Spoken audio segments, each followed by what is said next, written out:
જેટલું પણ હવે હમણાંનો જે માહોલ છે એ પ્રમાણે અગર અમારે કસ્ટમર સાથે જોડીને રહેવું છે તો એક તો અમારે કસ્ટમરના વફાદાર એટલે લોયલ રહેવું પડશે, અને એની સાથે લોયલ્ટી પ્રોગ્રામ આપણે જે પણ લાગતું હોય એ લોયલ્ટી પ્રોગ્રામ આપણા નફામાંથી એમને થોડુંક આપણે એની સાથે શેર કરી લઈશું, અને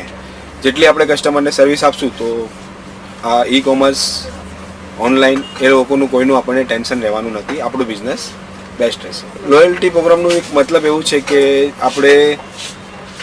કોઈ ઓફર એવી ચલાવીએ કે આટલું સામાન ખરીદ્યું કસ્ટમરે 1000 રૂપિયાનું, એના પર આપણે કોઈ પોઈન્ટ આપ્યા, એને કોઈ વર્ષના આખરમાં આપણે એક